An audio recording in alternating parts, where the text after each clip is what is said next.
শুরু করবে আল্লাহ। ব্যবস্থা তো আমাদের জান্নাতের হয়ে আছে, এটা আমি মানি, কেন আমার বিশ্বাস যাকেই আল্লাহ মুসলমানের ঘরে জন্ম দিয়েছেন, যাকেই আল্লাহ নবীজির উম্মত বানাইছেন, তাকে আল্লাহ কোনো না কোনো ভাবে পার করবে, এটা আমি বিশ্বাস করি। আমি কোনো অন্যদিকে তর্কে যাইতেছি না, কেননা আমাদের নবীজির সুবাদের কারণে, নবীজির কারণে এই কলেমা যেরকম দুনিয়াতে কাজ দিবে, দুযোগেও কাজ দিবে। আমি আপনাদেরকে দলিল দিতেছি, এই উম্মতকে দুযোগে পাঠানো হবে, কিন্তু হাতে হাতকড়ি থাকবে না। হাতে হাতকড়ি এটা হলো আসামির লক্ষণ, ঠিক না? কি বলেন? কি পুলিশ কেন হাতকড়ি দিয়ে নিয়ে যায়? এই জন্য নিয়ে যায়, নাইলে হাঁটতে থাকবে পুলিশের সাথে তো মানুষ মনে করবে মনে হয় পুলিশের সাথে বন্ধুত্ব, ঠিক না? নাইলে বন্ধুর মতো পাশাপাশি হাঁটা যায় কেন, ঠিক না? এই জন্য আসামি দড়ি হ্যান্ডকাপ দেয়, হাতে হাতকড়ি পড়ায়, যেন মানুষ বোঝে এটা আমাদের বন্ধু না, আমাদের দুশ্মন, ধরে নিয়ে যেতেছি, ঠিক না? তা আমাদের এই উম্মত জান্নাতে জাহান্নামে যাবে, কিন্তু হাতকড়ি থাকবে না, পায়ে বেড়ি থাকবে না, গলায় শিকল থাকবে না, চেহারা কালো হবে না। দোজখীদের চেহারা কালো হবে, কিন্তু এই উম্মতের চেহারা কালো হবে না দোজখে যাওয়ার পরেও, চকচকে হবে। মালিক জিজ্ঞেস করবে এটা কোত্থেকে ধরে নিয়ে আসছো? এটার তো আসামির কোনো সিলেই নাই, নিদর্শনই নাই, হাতকড়ি নাই, পায়ে বেড়ি নাই, গলায় চিকল নাই, চেহারা ঝকঝকে। তো ফেরেশতারা বলবে এত কথা তো জানি না, আমাদেরকে নিয়ে আসতে বলছে তাই নিয়ে আসছি, জিজ্ঞাসা করার যাকে তাকে করেন। তা আল্লাহ নিজেই জবাব দিবে, মালিক আমার বন্ধুর উম্মত, মালিক খবরদার আমার বন্ধুর উম্মত কিন্তু। তো মালিক জিজ্ঞেস করবে আল্লাহ হাতকড়ি, যেই হাত উজুতে ব্যবহার হয় ওই হাতে হাতকড়ি লাগে না। এই হাত জীবনে কখনো না কখনো উজুতে ব্যবহার হয়েছে, যেই হাত উজুতে ব্যবহার হয় ওই হাতে হাতকড়ি লাগে না। বলছে পায়ে বেড়ি নাই কেন? বলে যেই পাও আমার ঘরের দিকে হাইটা আসে, আমার ঘরের দিকে আসে, মসজিদের দিকে আসে, ওই পায়ে কোনোদিন বেড়ি লাগে না। যদি বেড়ি লাগে তো আমার ঘরের বেজ্জতি হবে, আমার ঘরের দিকে আসছে আবার পায়ে বেড়ি লাগবে। বলছে গলায় শিকল নাই কেন, চেহারা ঝকঝকে কেন? বলে যেই কপাল আমার কুদরতি পায়ে লাগছে ওই চেহারা কোনোদিন কালো হয় না, ওই গলায় কোনোদিন বেড়ি লাগে না। জীবনে যদি যারা জুমা নামাজ পড়ে, আমি তো বলি এদের কপালও খোলা, এদের ভাগ্য খোলা গেছে। যদি জুমাও কবুল হয়ে থাকে তো দুযোগে গেলেও চেহারা কালো হবে না। আগেরটা শুনেন তো আল্লাহ বলবে মালিক 3 জায়গায় আগুন লাগাবে না, হাতে পায়ে চেহারায়। তো বাকি কি করবে? বলে বাকি শরীরে আগুন লাগায় দাও। 3 জায়গায় লাগাবে না, খবরদার, হাতে, চেহারায় আর পায়ে, বাকি শরীরে লাগাও। তো মালিক আগুনকে বলবে খুজি ধর। আগুন আসবে, আল্লাহ আমাদেরকে কলেমা স্মরণ করায়া দিবে, আমরা জোরে জোরে কলেমা পড়ব, লা ইলাহা ইল্লাল্লাহ মুহাম্মাদুর রাসূলুল্লাহ। কলেমার আওয়াজ আগুন শুনবে আর ভাইগা পিছনে চলে যাবে। এরকম লুকোচুরি বা কাহিনী 3 বার হবে, আসবে, আমরা পড়ব, পিছিয়ে যাবে 3 বার। 3য়বারের পরে মালিক আগুনকে লাঠি চার্জ করবে, মারবে, ধরিস না কেন? আল্লাহ আগুনের মুখ খুলে দিবে, বলবে লাইসা লি সুলতান, আমার ক্ষমতা নাই। লাইসা লি সুলতান আলা মান ক্বালা লা ইলাহা ইল্লাল্লাহ মুহাম্মাদুর রাসূলুল্লাহ। এই কালেমা যে পড়ে তাকে ধরার ক্ষমতা আমার নাই, আমি পারবো না, তুমি ধরো।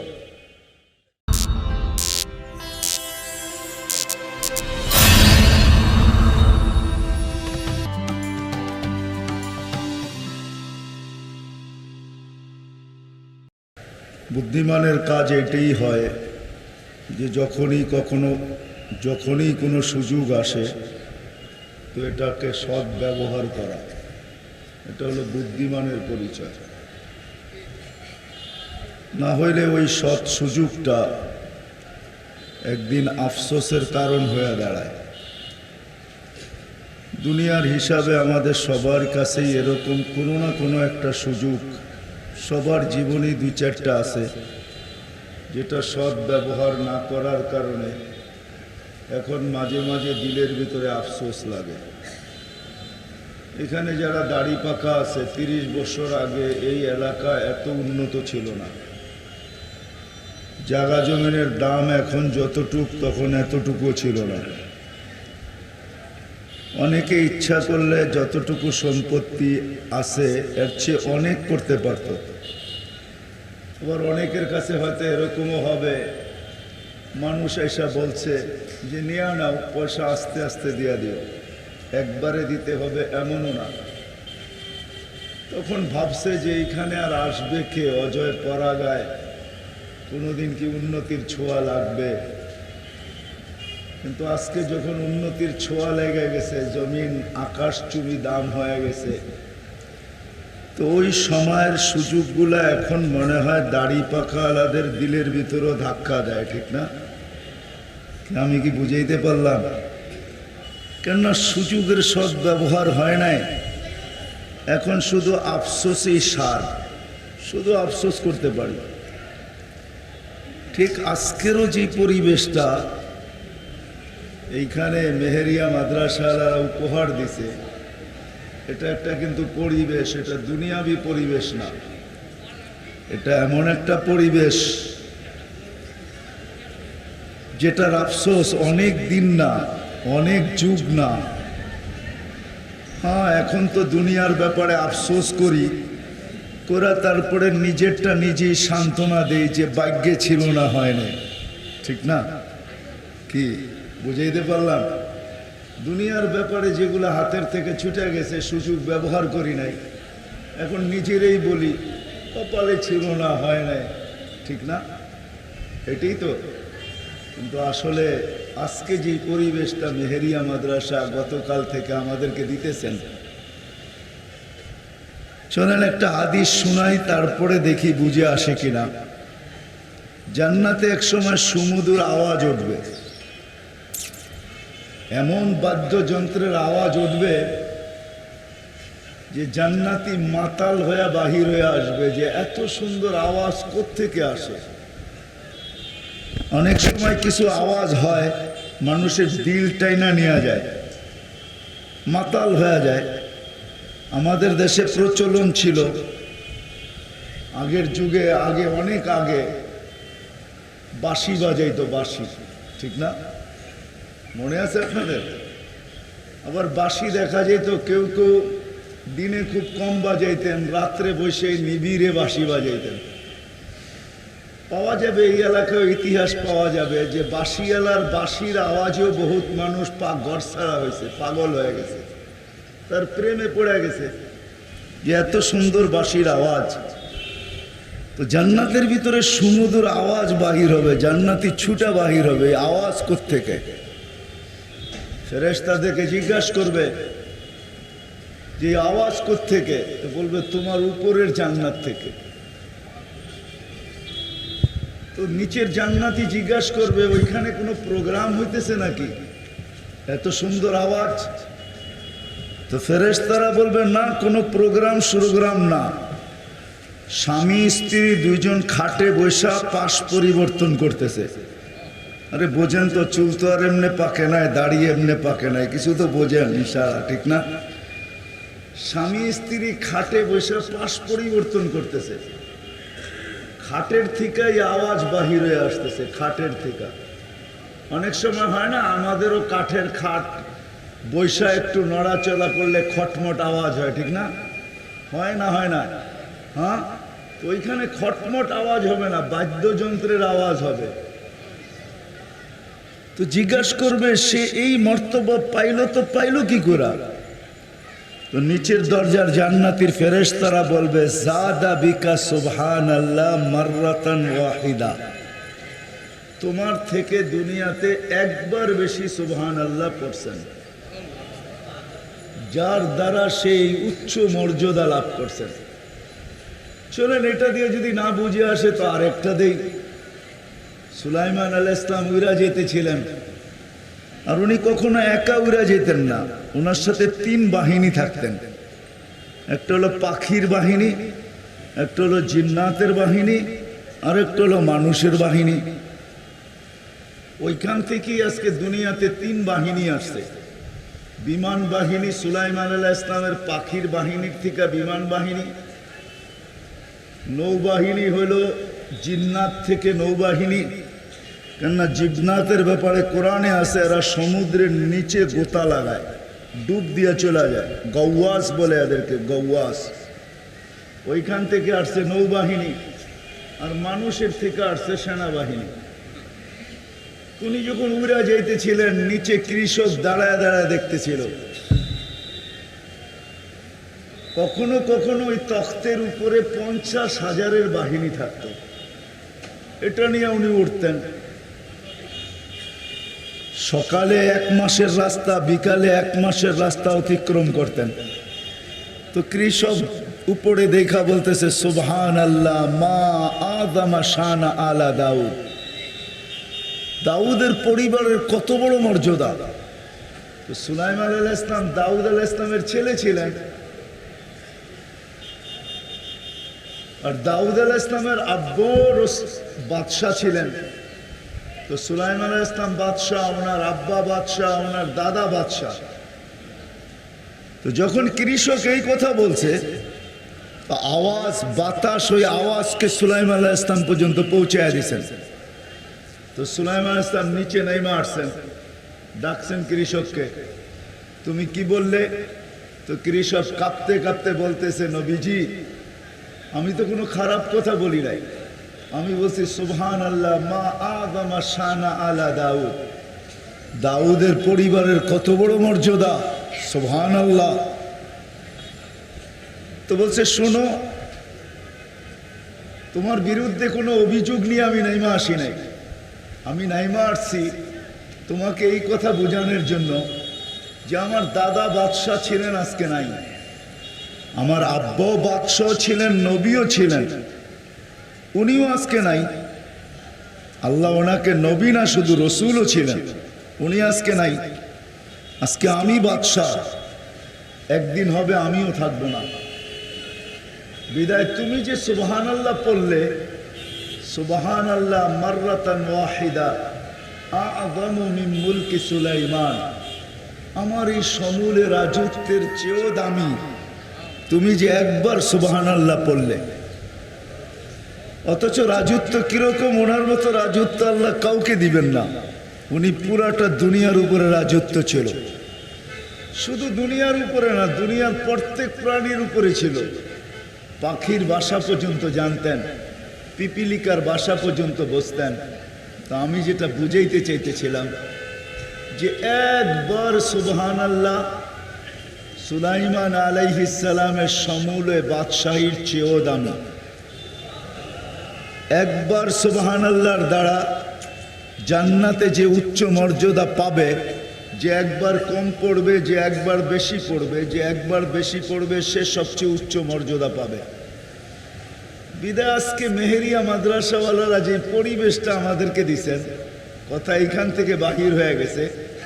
সুযোগ কখনো আসে, সৎ ব্যবহার যদি না হয়, তাইলে এই সুযোগটাই কখনো কখনো মানুষকে ব্যথা দিতে থাকে। সে ভাবতে থাকে আর ব্যথা পাইতে থাকে। যদিও দুনিয়ার ব্যাপারে আমরা জবাব দেই, ভাগ্যে ছিল না, হয় নাই, কিন্তু আখেরাতটা এরকম না। চলেন আরেকটা হাদিস দিলে বোঝা যায় কিনা। জান্নাত কোনো আফসোসের জায়গা না। লা ইয়াতাহাসসার আহলুল জান্নাহ, এটাই সত্য।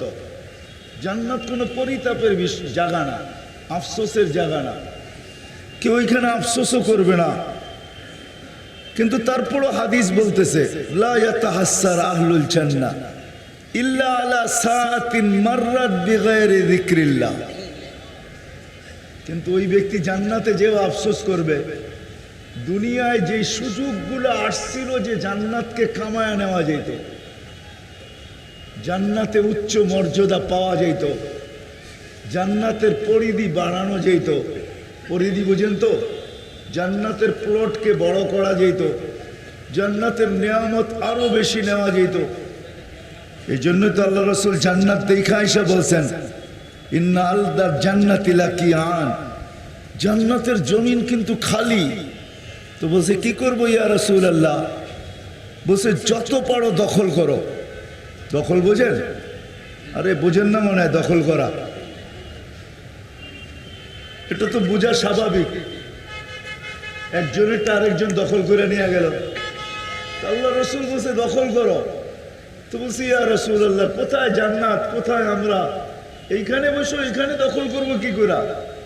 তো বলছে না, ব্যবস্থাপনা আমি নিয়ে আসছি, যদি কাজে লাগাইতে পারো তাহলে কিন্তু দখল হইতে থাকবে, তোমার নামে দলিল হইতে থাকবে।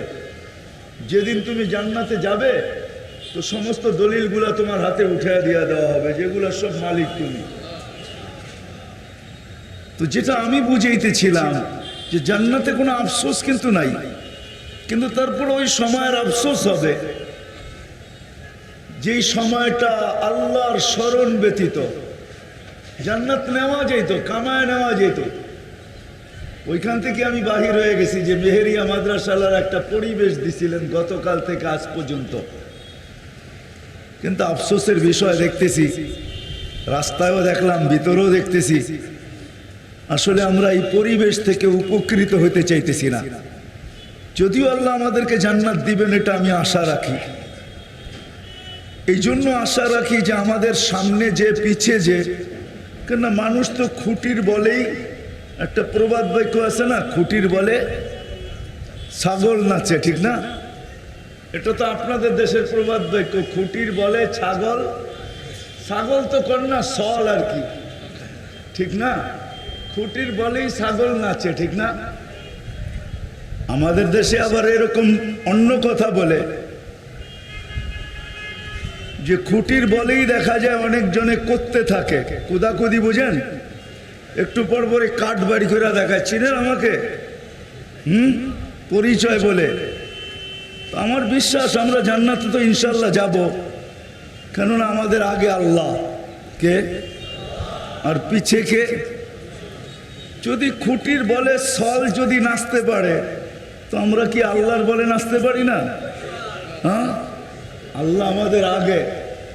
আর আমার কথা না, আল্লাহ রসুলই বলতেছে আন্তার রব্বুল কারীম, কোন এক ক্ষেত্রে বলতেছে আন্তার রব্বুল কারীম, আপনি রব্বে করিম আগে, আনা নবিয়ুর রহিম, আমি নবী রহিম পিছে, আর আমরা হলাম মধ্যখানে, ঠিক না?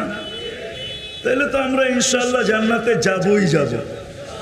হ্যাঁ, কেন আল্লাহ রসুল ব্যবস্থা করে দিচ্ছেন। দুই একটা শুনাই আমি আমার কথার দিকে যাইতেছি। আল্লাহ রসুল ব্যবস্থা করছেন আমাদের জন্য, কেননা 70,000-এর খবর যখন জিবরিল আলাইহিস সালাম নিয়ে আসছে যে বিনা হিসাব কিতাব 70,000 আপনার উম্মতের জান্নাতে যাবে, জিবরিল তো হাসতে হাসতে আসছেন, নাচতে নাচতে আসছেন, যে এরকম সুসংবাদ তো এই পর্যন্ত একটাও শুনাইতে পারি না আল্লাহর হাবিবকে।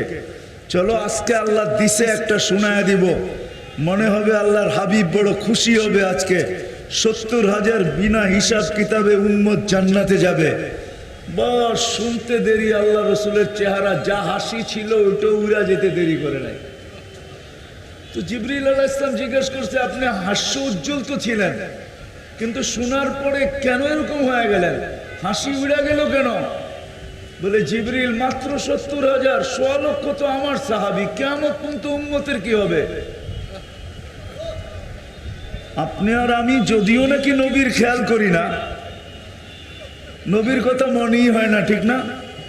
হ্যাঁ, যুবকদেরকে দেখবেন, নারীদেরকে দেখবেন, যুবতীদেরকে দেখবেন, প্রত্যেক মানুষকে দেখেন, সবাই যেন আমরা যে যেখানে আছি ওইখানেই মাতাল। যুবক যৌবনে মাতাল। রাগ হলো না যুবক, তোমাদের পায়ে হাত রেখা বলতেছি, রাস্তাঘাটে দেখলি যুবক যেন যৌবনে মাতাল, দোকানওয়ালা দোকানে মাতাল, হাটওয়ালা হাটে মাতাল, বাজারওয়ালা বাজারে মাতাল, রোডওয়ালা রোডে মাতাল। দেখেন সিএনজি ওয়ালারা কেমনে সিএনজি চালায়, মনে হয় যে মাতালের মতো ছুটতেছে আর কি, ঠিক না? সব মাতালের মতো, যদিও শব্দটা শোভনীয় না, কিন্তু রাগ হবেন না, আমার কাছে আর কোনো শব্দ নাই। সবাই রোডওয়ালা রোডে মাতাল, ঘাটওয়ালা ঘাটে মাতাল, অফিস আদালত যেখানেই যাবেন এক নিশাগ্রস্তের মতো। মাতালের মতো সবাই ছুটতেছে। তো নবীজি কিয়ামত পর্যন্ত উম্মতের জন্য চেহারা মলিন হয়ে গেছে। তো জিবরিল আলাইহিস সালাম জিজ্ঞাসা করছে, আপনি নিতে রাজি না? বলছে ভাবতে হবে নিব কি নিব না, ভাবতে হবে নিব কি নিব না। তো পাশে ছিলেন ওমর রাদিয়াল্লাহু তাআলা আনহু। জিজ্ঞাসা করছে, ওমর নিব 70,000 বিনা হিসাব কিতাবে জান্নাতে যাবে? তো ওনার চেহারাও যতটুকু হাস্য উজ্জ্বল ছিলেন, 70 শোনার সাথে সাথে মলিন হয়ে গেছে। বলছে, ইয়া রাসূলুল্লাহ নিয়েন না, 1.25 লক্ষ তো আমরাই, কিয়ামত পর্যন্ত উম্মতের কি হবে, নিয়েন না। কি করবো? ফিরত পাঠায় দেন, বাড়ায় নিয়ে আসতে বলেন। তো জিবরিল আলাইহিস সালাম চলে গেছেন, ফিরত আসছেন। তো বলছেন, আল্লাহ বলছে বাড়ানো যাবে না, বাড়ানো যাবে না, আর আপনাকে নারাজও করা যাবে না। কারণ আল্লাহ তো আগেই বলে ফেলছেন, লা ইউখজিকা ফি উম্মতি, উম্মতের ব্যাপারে আপনাকে আমি কোনোদিন নারাজ করব না।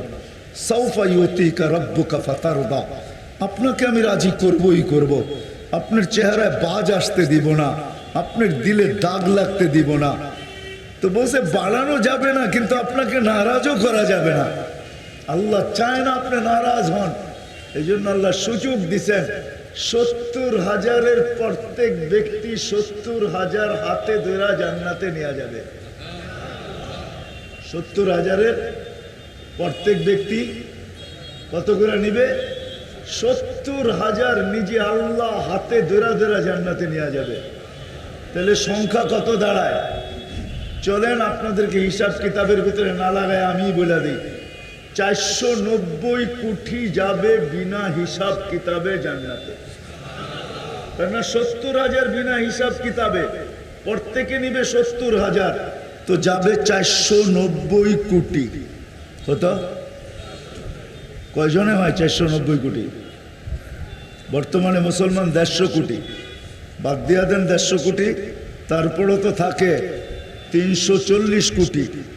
আমাদের সময় থেকে নিয়ে আল্লাহ রসুলের সময় পর্যন্ত যদি 340 কোটি হয়, তাহলে তো রানিং পর্যন্ত মাপের ব্যবস্থা হয়ে আছে।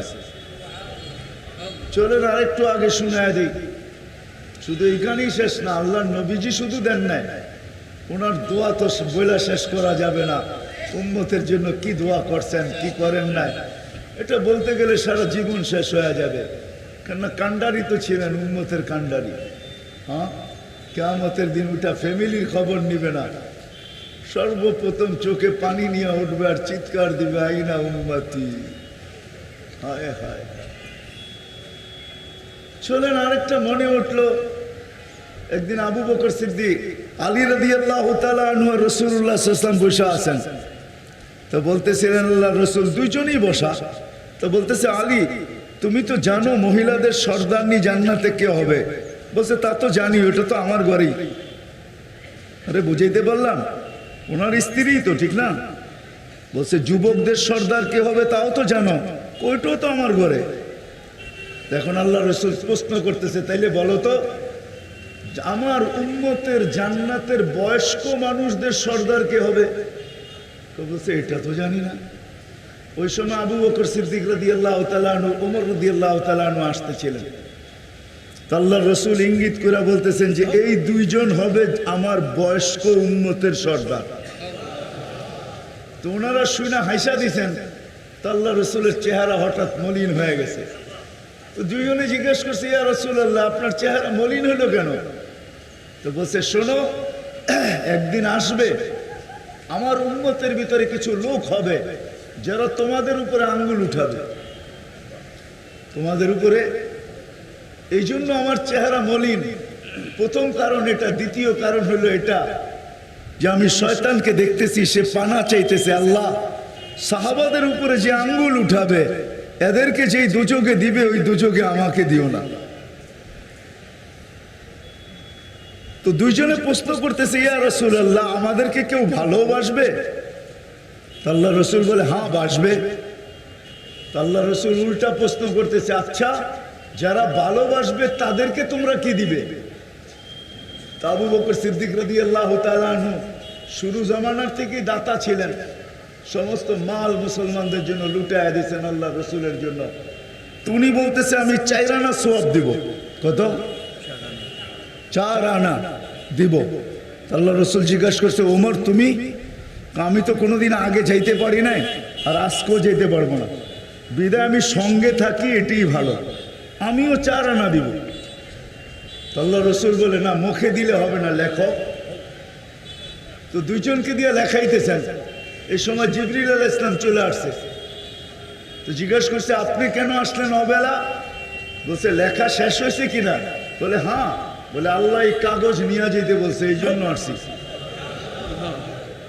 কিন্তু আল্লাহ বলছে আপনি সাক্ষী দিয়া দিতে, কেননা এটা কিয়ামতের দিন আপনার উম্মতের জন্য আল্লাহ প্রযোজ্য করবে, প্রয়োগ করবে। আপনার উম্মতকে আল্লাহ ভাগ করে দিবে 4 4 8 8 আনা। এখন শুনেন 4 আনা কতটুকু? আম্মা জান আয়েশা রাদিয়াল্লাহু তাআলা আনহার আল্লাহ রাসূল সাল্লাল্লাহু আলাইহি ওয়াসাল্লাম চাঁদনী রাত্রে বাহিরে দুজন বসে আছেন। এখন তো গ্রাম দেশেও আকাশে তারা দেখা যায় না, ঠিক না? কেন দেখা যায় না? কেন লাইটের আলো এত যে আকাশের তারা বোঝা যায় না। আগে একটা সময় ছিল গ্রাম দেশে কপ্পি বাতি হারিকেন ছিল, আকাশের তারা খুব বোঝা যেত। এর উপরে কত প্রবাদ বাক্যই তো তৈরি হয়েছে, ঠিক না? এখন কিন্তু আকাশের তারা সড়ক বাটায় বসেও দেখা যায় না, কেন চতুর্দিকে বাতি আর বাতি, ঠিক না? তো আম্মা যেন আকাশের তারা দেখা বলতেছিলেন, ইয়া রাসূলুল্লাহ, আকাশের তারা সমান নেকি কি কারো হবে? তো আল্লাহ রসুল বলছে, হ্যাঁ হবে একজনের। বলছে, সে কে? বলছে, ওমর রাদিয়াল্লাহু তাআলা আনহু। ওমর রাদিয়াল্লাহু তাআলা আনহুর আকাশের তারা সমান নেকি হবে। শুনতে দেরি, আম্মা জানের চেহারা মলিন হইতে দেরি হয় না। আল্লাহ রসুল তো জানতেন, বুঝতেন মেজাজ। আল্লাহ রসুল বলতেছে, আয়েশা তোমার চেহারা মলিন হইল কেন? তোমার আব্বার নাম নেই না এই জন্য? কয় যে বোঝেন তো, তারপর আবার খোঁচা দেন কেন? বোঝেন তো, বুঝলেন তো ঠিকই, আবার খোঁচা দেন কেন? আল্লাহ রসুল বলতেছে, আয়েশা শোনো, তোমার আব্বার নেকি নবী রসুল ব্যতীত, নবী রসুল ছাড়া সমগ্র জগতের মানুষের নেকি দিয়েও তোমার আব্বার নেকির মোকাবেলা করতে পারবে না। আচ্ছা, এখন ওমর রাদিয়াল্লাহু তাআলা আনহুর 4 আনা শোনেন, যে 4 আনা উনি আমাদেরকে দিছেন। আপনাদের বর্তমান বিজ্ঞান বলে আকাশে এত তারা, 750 কোটি মানুষ যদি গুনতে বসে, তাইলে 2,200 কোটি বৎসর লাগবে। কত? 200 কোটি বৎসর লাগবে বর্তমান 750 কোটি মানুষ যদি গুনতে বসে। তাহলে ওনার 4 আনা কতটুকু হইল? কতটুকু হইল? কতটুকু? আরে বলেন না, 200 কোটির অর্ধেক কত হয়? 50 কোটি। তাহলে 750 কোটি মানুষ যদি 50 কোটি বৎসর গণে, তাইলে ওমর রাদিয়াল্লাহু তাআলা আনহুর যে 4 আনা আমাদেরকে দিছেন, ওইটা পুরা হবে। বুঝা গেল এটাও আমাদের জন্য রাখা আছে। আমি আমার জায়গায় যেতেছি, ঘুরায় গাড়ায়, এটা রাখা আছে। আচ্ছা, মেনে নিলাম ওনারটা এতটুকু, 4 আনা হলো 50 কোটি বৎসর লাগবে বর্তমান মানুষকে গুনতে, ঠিক না? তাহলে ওমর রাদিয়াল্লাহু, আবু বকর সিদ্দিক রাদিয়াল্লাহু তাআলা আনহুরটা ডাবল ধরলাম, তাহলে ওইখানে লাগবে 100 কোটি বৎসর। তাহলে বর্তমান মানুষ 150 কোটি বৎসর। আকাশের তারা গণলে, নেকি গণলে 150 কোটি বৎসর গণার পরে যেটা হবে, ওটা 2 জনের নেকি আপনার আমার জন্য রাখা আছে।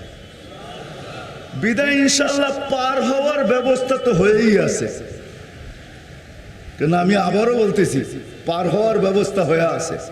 কেন? ছাগল নাচে খুঁটির, হ্যাঁ, আমাদের আগে কে? আল্লাহ, পিছে কে? মুহাম্মাদুর রাসূলুল্লাহ। এই জন্যই আল্লাহ কোনো জায়গায় বলছেন, যখন বন্ধু বলছেন যে আল্লাহ আপনি শুরুতে আমি শেষে, উম্মত কিভাবে জাহান্নামে যাবে, তো আল্লাহ বলছে কাসসামতুল কিয়ামাতা কিসমাইন, কিয়ামত 2 ভাগে ভাগ করছি। আনা মালিক ইয়াউমিদ্দিন, আমি কিয়ামতের মালিক বটে। আনতা সাহিবা ইয়াউমিদ্দিন, কিয়ামতের বাদশা আপনি। সালতোতা, ওই দিন আপনি চাবেন আমি দিব। শাফি তুশাফা, আপনি সুপারিশ করবেন, আমি মঞ্জুর করব। শুধু এইখানেই শেষ না, আপনি যতক্ষণ না চাবেন ততক্ষণ দুনিয়া আমি হিসাব কিতাবের জন্য নামবো না। শাফাতে কুবরা এটা কি বলে? আল্লাহ রসুল আমাদের নবীজি যতক্ষণ পর্যন্ত না চাবেন, সেজদায় না পড়বেন, ততক্ষণ পর্যন্ত আল্লাহ হিসাব কিতাবের জন্য আসবেন না। দুনিয়া ছুটতে থাকবে, কিয়ামতের মাঠে ছুটতে থাকবে, এক এক নবীর কাছে যেতে থাকবে, আর সবাই বলবে আনা লাস্তু বি আহাল, আমি এটার অধিকার রাখি না। হায়, আমিও তোমাদের সাথেই, আমিও নাফসি নাফসি বলতেছি। প্রত্যেকে নাফসি নাফসি বলতে থাকবে। শেষ পর্যন্ত এক রসুল মুসা আলাইহিস সালাম তথ্য দিবেন যে আমাদের কাছে ঘুরে কোনো লাভ হবে না, আমরা চাইলেও আল্লাহ আসবে না, আর আমরা এটার অধিকারও রাখি না। এই দিনের মালিক যে বাদশাহ, যে তার কাছে যাও, সে যখন সেজদায় পড়বে, পড়তে দেরি, আল্লাহ হিসাব কিতাব শুরু করতে দেরি করবে না। তো আসবে আমাদের নবীজির কাছে, নবীজি সেজদায় পড়বে, আর আল্লাহ উপর থেকে আওয়াজ দিবে, ইরফা হাবিবি ইরফা রাসা, বন্ধু এটার অপেক্ষায় বসা ছিলাম, উঠান মাথা, নামতেছি আমি। শুরু করবে আল্লাহ। ব্যবস্থা তো আমাদের জান্নাতের হয়ে আছে, এটা আমি মানি, কেন আমার বিশ্বাস যাকেই আল্লাহ মুসলমানের ঘরে জন্ম দিয়েছেন, যাকেই আল্লাহ নবীজির উম্মত বানাইছেন, তাকে আল্লাহ কোনো না কোনো ভাবে পার করবে, এটা আমি বিশ্বাস করি। আমি কোনো অন্যদিকে তর্কে যেতেছি না, কেননা আমাদের নবীজির সুবাদের কারণে, নবীজির কারণে এই কলেমা যেরকম দুনিয়াতে কাজ দিবে, দুযোগেও কাজ দিবে। আমি আপনাদেরকে দলিল দিতেছি, এই উম্মতকে দুযোগে পাঠানো হবে, কিন্তু হাতে হাতকড়ি থাকবে না। হাতে হাতকড়ি এটা হলো আসামির লক্ষণ, ঠিক না? কি বলেন? কি পুলিশ কেন হাতকড়ি দিয়ে নেওয়া যায়?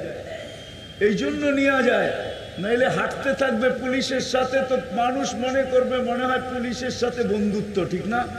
নাইলে বন্ধুর মতো পাশাপাশি হাঁটা যায় কেন, ঠিক না? এই জন্য আসামি দড়ি হ্যান্ডকাপ দেয়, হাতে হাতকড়ি পড়ায়, যেন মানুষ বোঝে এটা আমাদের বন্ধু না, আমাদের দুশ্মন, ধরে নিয়ে যেতেছি, ঠিক না? তো আমাদের এই উম্মত জান্নাতে জাহান্নামে যাবে, কিন্তু হাতকড়ি থাকবে না, পায়ে বেড়ি থাকবে না, গলায় শিকল থাকবে না, চেহারা কালো হবে না। দোজখীদের চেহারা কালো হবে, কিন্তু এই উম্মতের চেহারা কালো হবে না। দোজখে যাওয়ার পরেও চকচকে হবে। মালিক জিজ্ঞেস করবে এটা কোত্থেকে ধরে নিয়ে আসছো? এটার তো আসামির কোনো সিলেই নাই, নিদর্শনই নেই, হাতকড়ি নাই, পায়ে বেড়ি নাই, গলায় শিকল নাই, চেহারা জকজকে। তো ফেরেশতারা বলবে এত কথা তো জানি না, আমাদেরকে নিয়ে আসতে বলছে তাই নিয়ে আসছি, জিজ্ঞাসা করার যাকে তাকে করেন। তা আল্লাহ নিজেই জবাব দিবে, মালিক আমার বন্ধুর উম্মত, মালিক খবরদার আমার বন্ধুর উম্মত কিন্তু। তো মালিক জিজ্ঞেস করবে আল্লাহ হাতকড়ি, যেই হাত উজুতে ব্যবহার হয় ওই হাতে হাতকড়ি লাগে না। এই হাত জীবনে কখনো না কখনো উজুতে ব্যবহার হয়েছে, যেই হাত উজুতে ব্যবহার হয় ওই হাতে হাতকড়ি লাগে না। বলছে পায়ে বেড়ি নাই কেন? বলে যেই পাও আমার ঘরের দিকে হাইটা আসে, আমার ঘরের দিকে আসে, মসজিদের দিকে আসে, ওই পায়ে কোনোদিন বেড়ি লাগে না। যদি বেড়ি লাগে তো আমার ঘরের বেজ্জতি হবে। আমার ঘরের দিকে আসছে আবার পায়ে বেড়ি লাগবে। বলছে গলায় শিকল নাই কেন, চেহারা জকজকে কেন? বলে যেই কপাল আমার কুদরতি পায়ে লাগছে ওই চেহারা কোনোদিন কালো হয় না, ওই গলায় কোনোদিন বেড়ি লাগে না। জীবনে যদি যারা জুমা নামাজ পড়ে, আমি তো বলি এদের কপালও খোলা, এদের ভাগ্য খোলা গেছে। যদি জুমাও কবুল হয়ে থাকে তো দুযোগে গেলেও চেহারা কালো হবে না। আগেরটা শুনেন তো আল্লাহ বলবে মালিক 3 জায়গায় আগুন লাগাবে না, হাতে পায়ে চেহারায়। তো বাকি কি করবে? বলে বাকি শরীরে আগুন লাগায় দাও। 3 জায়গায় লাগাবে না, খবরদার, হাতে, চেহারায় আর পায়ে, বাকি শরীরে লাগাও। তো মালিক আগুনকে বলবে খুজি ধর। আগুন আসবে, আল্লাহ আমাদেরকে কলেমা স্মরণ করায়া দিবে। আমরা জোরে জোরে কলেমা পড়বো, লা ইলাহা ইল্লাল্লাহ মুহাম্মাদুর রাসূলুল্লাহ। কলেমার আওয়াজ আগুন শুনবে আর ভাইগা পিছনে চলে যাবে। এরকম লুকোচুরি বা কাহিনী 3 বার হবে, আসবে, আমরা পড়ব, পিছিয়ে যাবে 3 বার। তৃতীয়বারের পরে মালিক আগুনকে লাঠি চার্জ করবে, মারবে, ধরিস না কেন? তা আল্লাহ আগুনের মুখ খুলে দিবে, বলবে লাইসা লি সুলতান, আমার ক্ষমতা নাই। লাইসা লি সুলতান আলা মান ক্বালা লা ইলাহা ইল্লাল্লাহ মুহাম্মাদুর রাসূলুল্লাহ। এই কালেমা যে পড়ে তাকে ধরার ক্ষমতা আমার নাই, আমি পারবো না, তুমি ধরো। তো ইমাম কুরতুবী রহমাতুল্লাহ আলাইহি লেখেন ফাআমাতাহুল্লাহু মাউতাতান,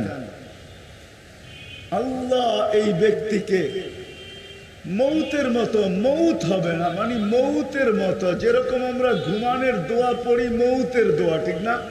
আমুতু মানে কি আমি মরতে চলছি, ঠিক না? অথচ আপনি কি মরেন না, ঘুমান।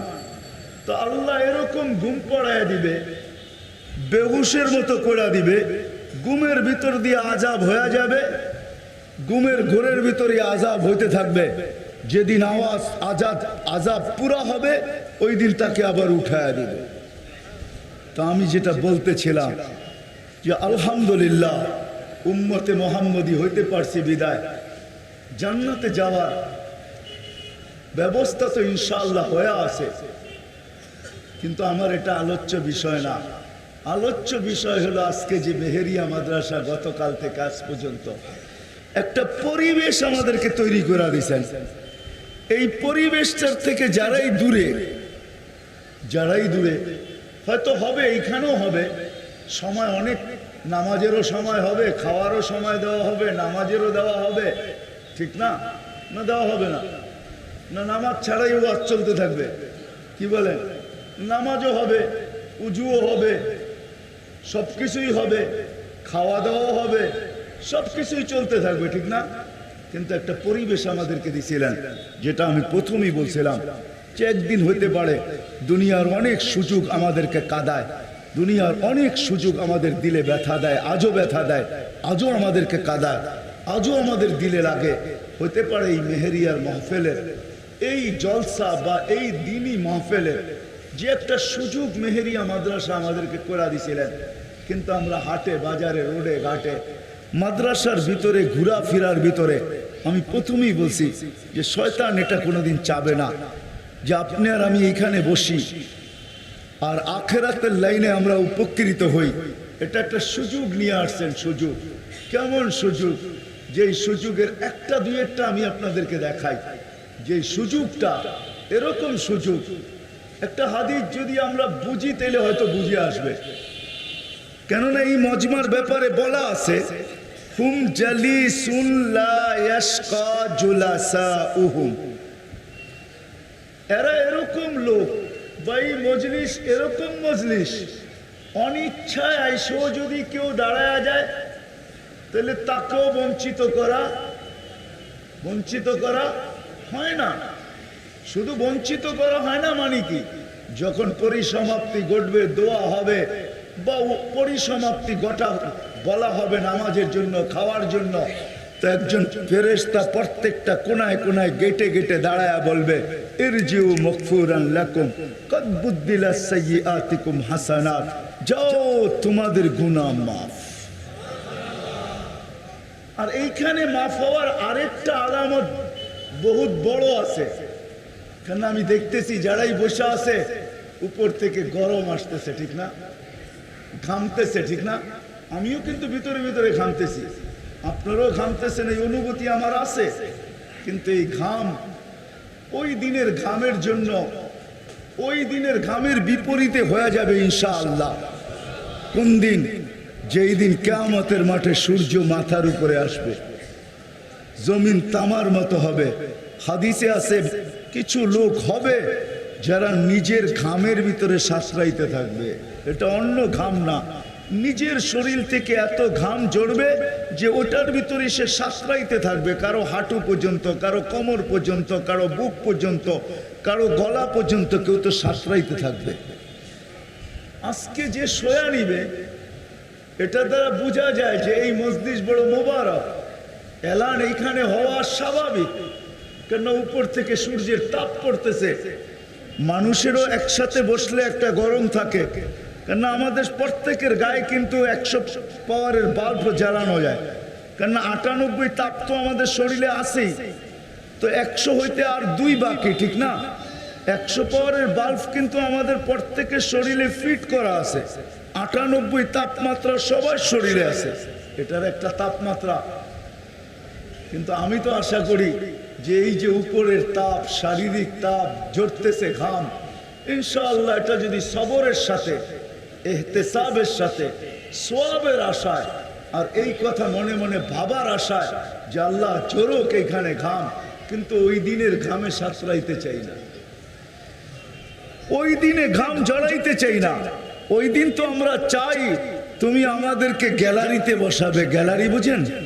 হ্যাঁ, এই মাঠের জন্য এই মসজিদের দোতলা মনে করেন যে এটা গ্যালারি, এটাকে গ্যালারি বলে। ওই যে যারা বসে আছে না, ওনারা একটু উঁচায় বসে আছে, গ্যালারি আপনাদেরকে দেখতেছে।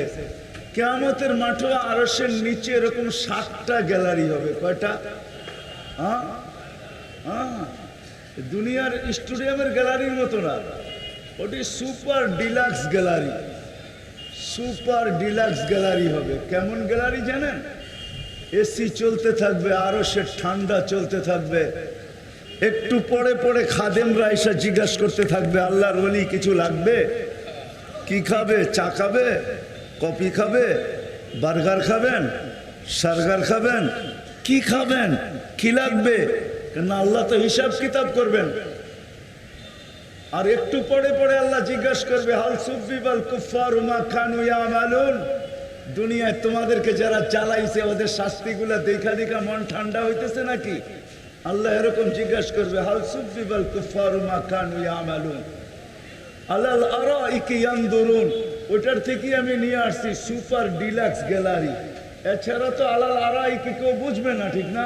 আপনি বলবেন চেয়ারে বসে বসে দেখবে, চেয়ার তো এটাও চেয়ার, এটাও চেয়ার, ঠিক না? সুপার ডিলাক্স গ্যালারি হবে, যেখানে এসি চলতে থাকবে, আল্লাহর আরশের এসি, আল্লাহর আরশের ঠান্ডা। একটু পর পর পানিও আসবে, পানি নিয়ে আসবে, ড্রিঙ্কস নিয়ে আসবে, চা নিয়ে আসবে, যা চাবেন তা খাদেমরা। দুনিয়াতে এরকমই। জানেন আপনাদের চিটাং স্টুডিয়ামে আছে ডিলাক্স, আছে সুপার ডিলাক্স আছে। ওটা ভিআইপিরা যে ওইখানে বসে। আবার যার চোখের দৃষ্টিশক্তি একটু দুর্বল, ওর জন্য প্রজেক্টর লাগানো আছে, ও যেন মাঠকে এখানে বসিয়ে দেখতে পারে। ইনশাল্লাহ আমাদের চোখের দৃষ্টিশক্তি ওইখানে দুর্বল হবে না, তারপরেও আল্লাহ কুদরতি প্রজেক্টর লাগায় রাখবে। আপনি ওইখানে বসে বসে কিয়ামতের মাঠের বিচার কিতাব, হিসাব কিতাব দেখতে পারবেন যে কার কি হইতেছে। আবার আল্লাহ একটু পরে পরে জিজ্ঞাসা করবে মোমেনদেরকে যারা সুপার ডিলাক্সকে বসা আছে, হাল সুব্বিওয়াল কুফফারু মা কানু ইয়ামালুন। 7 দলের জন্য থাকবে 7টা গ্যালারি। ওটার ভিতরে যুবকদের জন্য একটা থাকবে। আজকে তো যুবক মাতাল, কিছু বোঝেই না।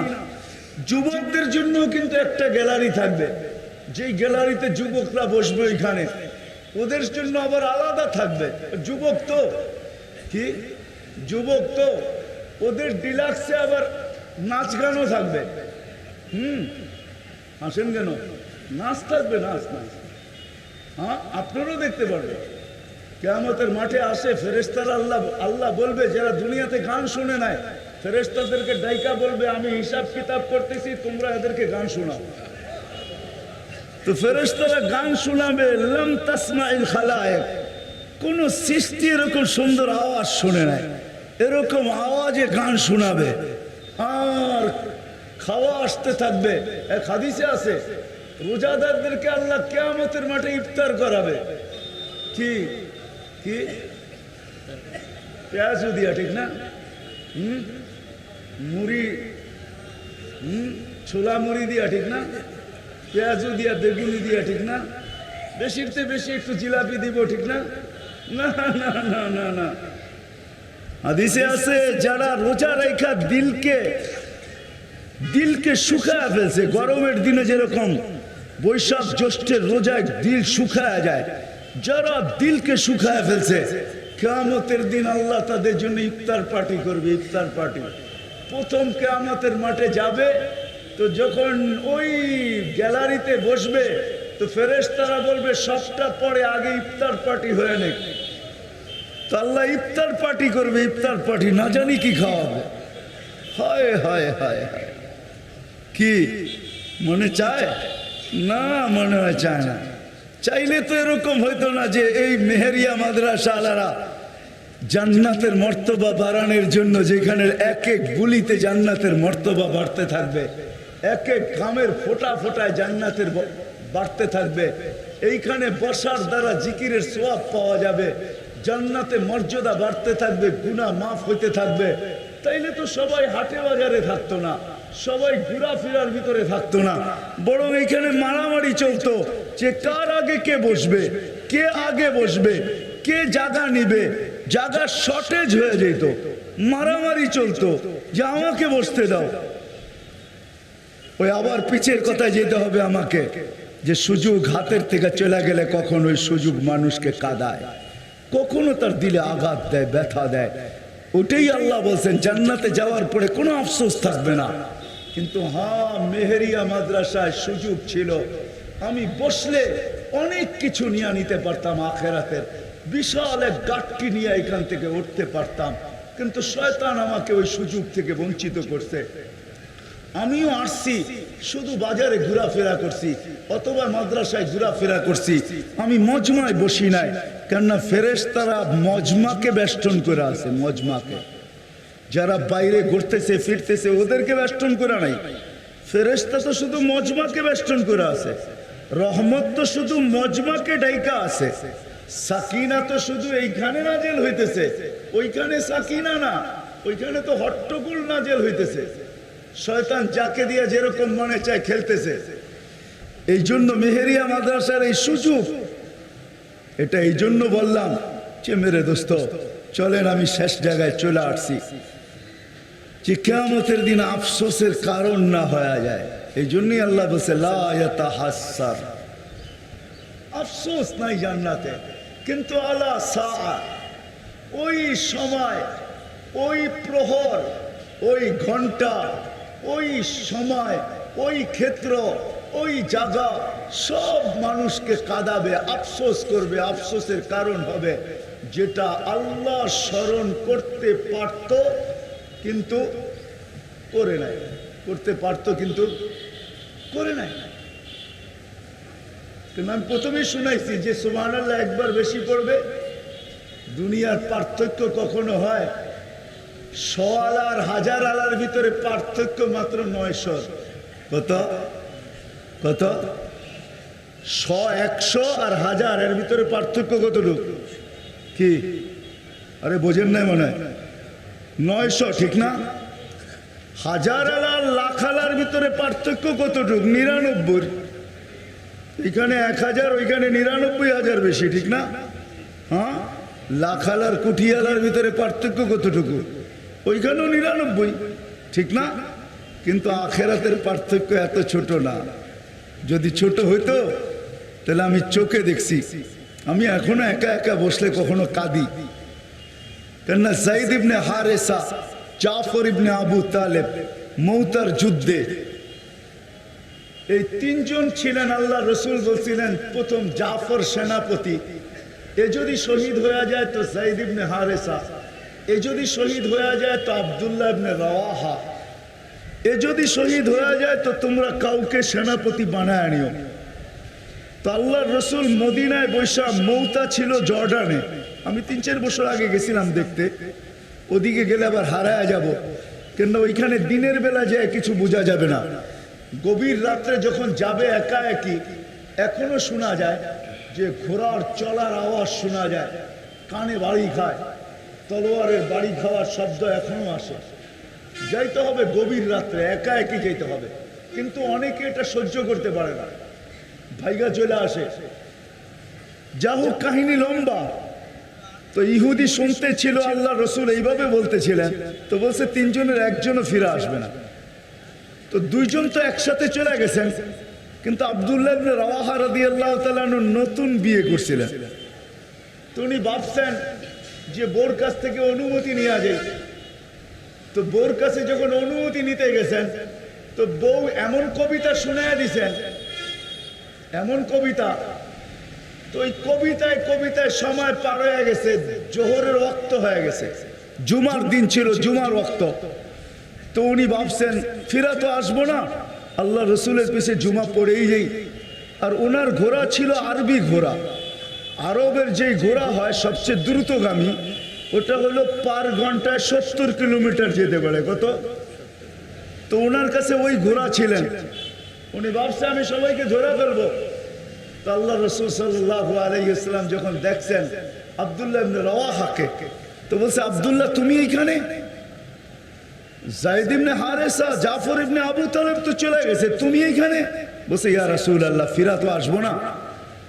ভাবলাম শেষ জুমাটা আপনার পিছিয়ে পড়া যায়, আর আমার কাছে দ্রুতগামী ঘোড়া আছে, আমি আধা দিনের ভিতরে, এরা আমার থেকে আগে বাড়লে আধা দিন আগে বাড়ছে, অর্ধ দিন, আমি এদেরকে ধরা ফেলবো।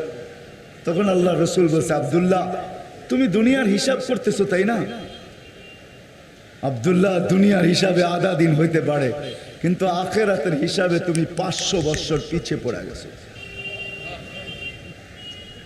আমি এই জন্য বললাম, আমি যখন 2 থেকে 3 বছর আগে ওইখানে গেছি দেখতে, তো দুইজনের কবর এরকম, আল্লাহ দুনিয়াতে এটার দৃষ্টান্ত দাঁড় করায় রাখছেন। দুইজনের কবর এরকম একসাথে, যায়েদ ইবনে হারেসা, জাফর ইবনে আবু তালেব আর যায়েদ ইবনে হারেসা, দুইজনের কবর এরকম লাগানো, একজনেরটার সাথে আরেকজনেরটা লাগানো। আর আব্দুল্লাহ ইবনে রাওয়াহা রাদিয়াল্লাহু তাআলা আনহুর কবর মৌতার শেষ মাথায়, গ্রামের শেষ মাথায় একা পড়া আছে। আল্লাহ বুঝাইতে চাইতেছে আব্দুল্লাহ তোমার গরিমসি তোমাকে এইখানেও পিছে করে দিছে, ওইখানেও পিছে করে দিবে। কেননা জান্নাতি, এতে কোনো সন্দেহ নাই, শহীদ, এতে কোনো সন্দেহ নাই। কিন্তু আমি বুঝাইতে চাইতেছিলাম আপনাদেরকে, আজকে আমাদেরকে এই মাহফিল পিছিয়ে না করে দেয়। আফসোস লাগতেছিল আমার, এখনো লাগতেছে। রাস্তা দিয়ে আসতেছিলাম, ওই গেট দিয়ে ঢুকতেছিলাম, এইখানে কয়েকজন লোক বসে আছে, আপনাদের বাসায় কথা বলতেছিল, সব হাদিস কোরআনই বলতেছিল। উচিত ছিল, এটা তো একটা সুযোগ আমাদের জন্য করে দিয়েছেন। আমার কথা শেষ দিকে চলে আসছি, কেননা মেরে দোস্ত, দুনিয়াতে যত পরিচয় পরিচিতি আছে, যেটাকে নিসবত বলে, যত সম্পর্কই আমাদের দুনিয়াতে থাকুক না কেন, মৃত্যুর সাথে সাথে সম্পর্ক, সমস্ত সম্পর্কের বিচ্ছেদ ঘটে যাবে। সমস্ত সম্পর্কের বিচ্ছেদ ঘটে যাবে। কোনো সম্পর্ক আমাদের সাথে থাকবে না, কোনো নিসবত থাকবে না, কোনো পরিচয় থাকবে না, কোনো পরিচিতি থাকবে না, আর এটা ওইখানে কোনো কাজও দিবে না। কিন্তু হ্যাঁ, দুনিয়াতে কিছু নিসবত আছে এরকম, কিছু সম্পর্ক আছে এরকম, কিছু নিসবত আছে, কিছু সম্পর্ক আছে, কিছু পরিচয় আছে, কিছু পরিচিতি আছে, যেটা অটুট না, দুনিয়াতে ছিন্ন হয় না, আখেরাতে ছিন্ন হবে। ওটা দুনিয়াতেও ছিন্ন হয় না, কবরও ছিন্ন হবে না, কিয়ামতের মাঠেও ছিন্ন হবে না, পুলসিরাতেও ছিন্ন হবে না। আরে মেরে দোস্ত, জান্নাতে যাইও ওটা ছিন্ন হবে না, ওটা চিরদিন থাকবে। ওই নিসবতের ভিতরে, ওই পরিচয় পরিচিতির ভিতরে আজকের এই মাহফিলটাও একটা, আজকের এই মাহফিলটাও একটা। এই পরিচয়টা টিকা থাকবে, এই মহব্বতটা টিকা থাকবে। এই জন্য ইমাম গজালি রহমতুল্লাহ লেখছেন, ওনার কিতাবে আছে, কিছু লোককে কিয়ামতের দিন আল্লাহ জিজ্ঞাসা করবে, তোমার সাথে আলেমদের সাথে সম্পর্ক ছিল, হক্কানি আলেমদের কাছ সাথে? তো বলবে হ্যাঁ ছিল। প্রমাণ? তো ওরা প্রমাণ দিবে। তা আল্লাহ বলবে আনতা মাহু, প্রমাণ দিতে দেরি, আল্লাহ বলতে দেরি করবে না, বলবে তুমি এদের সাথে যাও, এদের সাথে যাও, এদের এদের সাথে যাও। তারপরে আল্লাহ জিজ্ঞাসা করবে সম্পর্ক ছিল না? আচ্ছা, যাদের সাথে সম্পর্ক ছিল তাদের সাথে ছিল? তারা প্রমাণ করবে হ্যাঁ, যাদের সাথে ছিল ওদের সাথে আমাদের সম্পর্ক ছিল। তো আল্লাহ বলবে আনতুম মাহুম, তোমরা এদের সাথে যাও। এখন সম্পর্ক পাবে না। তো আল্লাহ বলবে কখনো বৈশাখ খাইছো? আলেমদের সাথে বৈশাখ খাওয়া হয়েছে কখনো? তো বলবে হ্যাঁ খাওয়া তো হয়েছে। তাহলে আল্লাহ বলবে খাওয়ার উসিলায় তুমি এদের সাথে। তো বলবে না এদের সাথে খাওয়া হয় না, বলে এদের সাথে যারা খাইছে তাদের সাথে খাইছো কিনা? বলছে হ্যাঁ এটা আছে, তাদের সাথে খাইছে। তাহলে আল্লাহ বলবে ঠিক আছে, এইবার তুমিও এদের সাথে। একটা উদাহরণ দেই, আপনার মাথায় যদি এটা না ঢোকে আপনি অভিযোগ করতে পারেন যে হুজুর এটা আবার কেমন কথা, এটা তো বিবেকে ধরে না, ঠিক না? তাহলে আমি আপনাকে একটা লজিক দিই। লজিক বুঝেন? একটা যুক্তি দেই আপনাকে আমি। আচ্ছা সোনার দাম কত? হ্যাঁ 65,000 টাকা, ঠিক না? আচ্ছা সোনার ভিতরে কি দিয়া খাদ্য দেয় জানেন? কি দিয়া? হ্যাঁ সোনার ভিতরে খাদ্য দেয়, যেটা খাদ্য মিলায় ওটা তামা। কি? হ্যাঁ আমি চাই না বলতেছি, না চাই না, কিন্তু আমার পরিচয় দিলে লাভ হবে না, পরিচয় দিতে চাই না। আমি যাই না বলতেছি, আমি না যাই না, এটা আমি অভিজ্ঞতা, আমি মাস্টার। এটা মাস্টার বোঝেন? আমি এটার মাস্টার। বিলকুল আমার চোখ মেশিনের চেয়ে বড় মাস্টার। কেন আমার চোখ সোনা ধৈরা বইলা দেয় এটার ভিতরে খাইদ কতটুকু আছে। আমি এরকম মাস্টার। এটার ভিতরে খাইদ হইল তামা। কি? তামার বড়ি কত জানেন? 250 টাকা বড়ি। আর সোনা 65,000। এখন যে সোনা বিক্রি হইলো 65, ওর ভিতরে তো তামাও আছে। তাহলে ওইটা 65,000 বিক্রি হলো কেমনে? 250 টাকারটা কত টাকা বিক্রি হলো? কেন? ও সোনার সাথে ছিল, ঠিক না? হ্যাঁ কয়লাকে কিন্তু ইংলিশে বলে কার্বন। কি? কার্বন বলে। আবার হীরাকেও কিন্তু কার্বন বলে। হীরাও কি? কার্বন। কয়লাও কার্বন। কেননা হীরা হয় কয়লার ভিতরে। হীরা তৈরি হয় কিসের ভিতরে? আচ্ছা কয়লার কেজি কত? অন্য বাজারের আছে কয়লার কেজি কত? 50-60 টাকা। পাথর কয়লা 50-60 টাকা কেজি হবে, বা কমও হইতে পারে, ইটের বাটায় লাগে। আর রূপা হীরার কেজি কত? হ্যাঁ কয়েক হাজার কোটি টাকা। 100 কোটি না, কয়েক হাজার কোটি টাকা। দুটোই কার্বন, ঠিক না? আপনি বলবেন এটাও কার্বন, ওটাও কার্বন, এটা 60 টাকা, এটা 1000 কোটি টাকা। এরকম কেন? একটু আগেই বললাম এটা 250 টাকা, এটা কত? 65,000 টাকা। কেন? ওর সাথে মিলা গেছে। দুনিয়ার মানুষের যদি রীতিনীতি হইতে পারে, তো আল্লাহ তো বান্দাকে সবচেয়ে বেশি ভালোবাসে। ভালো যদি না বাসতেন তো এই কথা কোনোদিন বলতেন না। আবদি ইন্নী লাকা মুহিব্বা। আল্লাহ কসম খায়া বলতেছে, বান্দা আমি তোকে ভালোবাসি। এই জন্য আমার কথা শেষ জায়গায় চলে আসছি। এই নিসবত গুলা কাজে লাগবে। অটুট নিসবত, যেইখানে জিকির হয় ওইখানে। এই জন্য শুধু শুধু বলেন নাই ইদা মারাতুম বিরিয়াদিল জান্নাহ ফারতাউ, জান্নাতের বাগানের পাশ দিয়া যখন যাও তো খুব বিচরণ করো। জান্নাতের বাগান কোথায় ইয়া রাসূলুল্লাহ? হালাকাতা যিকির, যেইখানে আমার স্মরণ হয় ওইটাই জান্নাতের বাগান বোনা যায়। এই মাদ্রাসাগুলো জান্নাতের বাগান। এইখানে 24 ঘন্টা আল্লাহ আল্লাহ রসুলের আলোচনা হয়। মসজিদ 24 ঘন্টা ফেরেশতাদের পরিবেশ। এরকম যেইখানেই হয় এই নিসবতগুলা অটুট চিরদিন থাকবে। বাকি দুনিয়ার যত নিসবতের জন্য, যত পরিচয় পরিচিতির জন্য আমরা মাথার ঘাম পায়ে ফেলতেছি, মরতে দেরি এগুলা ছিন্ন হতে দেরি হবে না। এই জন্য আমার কথা শেষ।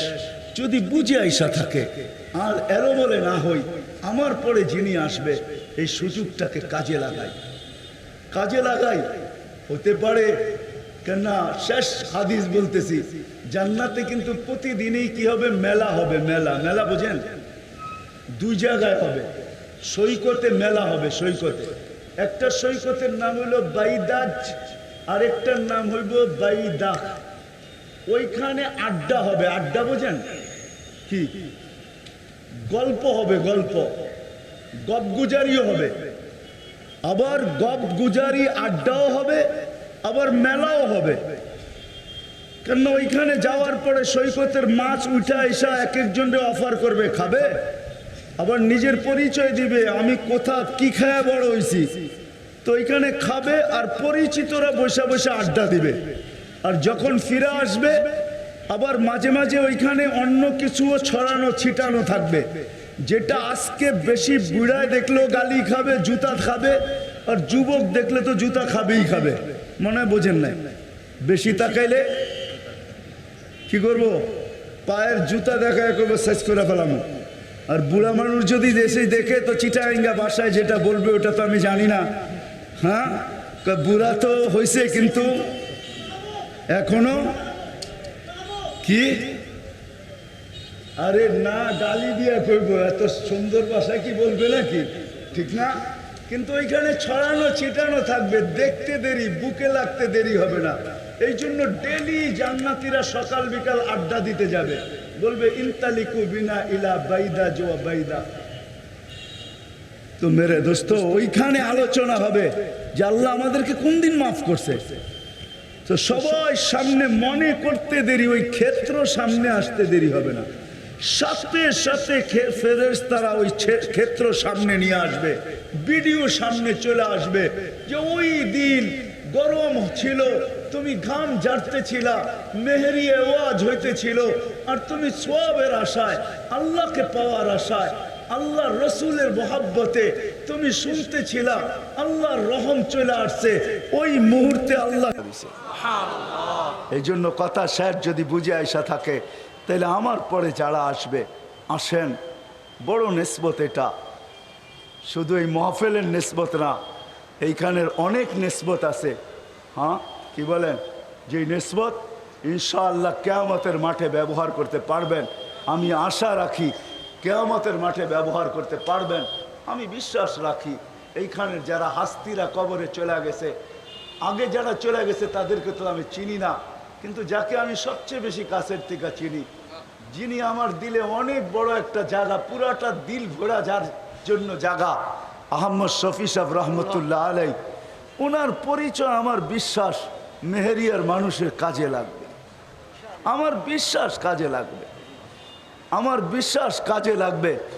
এই যে নিসবতগুলো আমাদের কাজে লাগবে, এই জন্য আমার পরে যে আসবে তার জন্য যেন আপনাদের এই মজমা এলোমেলো না হয়। কি এলোমেলো হবে?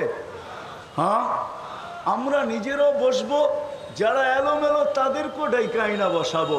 আল্লাহ আমাদের সবাইকে আমল করার তৌফিক দান করেন। ওমা আলাইনা ইল্লাল বালাগ। দয়া করে কেউ মুসাফা না করি, কেননা আমাকে এখনই বাহির হয়ে যেতে হবে।